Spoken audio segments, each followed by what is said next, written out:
Saturday आणि परत एकदा आम्हाला जायचं होतं तुळशीबागेत राहिलेल्या शॉपिंगसाठी. आईंनी मस्तपैकी उपमा बनवला होता, मी लाडू खाल्ला. त्यांना एक मांड्यांची ऑर्डर होती, ती त्यांची सकाळीच कंप्लीट झाली होती. ते करून रेडी होऊन आम्ही निघालो परत एकदा तुळशीबागेत जाण्यासाठी. तिथे पोहोचलो आणि आईंनाही मिसळ खूप आवडते म्हणून आम्ही त्यांना मिसळ खायला घेऊन गेलो. त्यांना शॉपिंग करायची होती, काही इयरिंग्स घ्यायचे होते, ते आम्ही घेतले आणि गेलो भोरेआळीमध्ये, जिथनं आम्हाला डोहाळे जेवणाला ठेवण्यासाठी रुखवताचं सामान हवं होतं.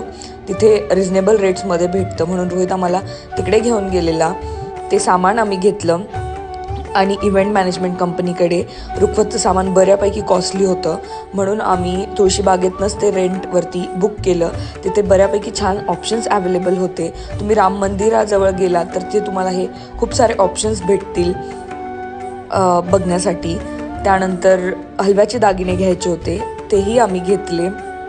बऱ्याच प्रकारचे दागिने तिथे अवेलेबल होते. आम्हाला जे आवडले ते आम्ही घेतले आणि शॉपिंग राहिली होती ती होणाऱ्या बाबाची, ते करण्यासाठी त्यानंतर आम्ही गेलो मूळचंदमध्ये. त्याची शॉपिंग तर 10 मिनिटात आवरली, त्याला वेळ लागत नाही शॉपिंग करण्यासाठी. त्याने ते ट्राय केले, ते घेतले आम्ही आणि घरी येऊन थोडीशी रेस्ट केली. मग संध्याकाळी आमच्या एका फ्रेंडचा बड्डे होता, त्याच्याकडे आम्ही गेलो.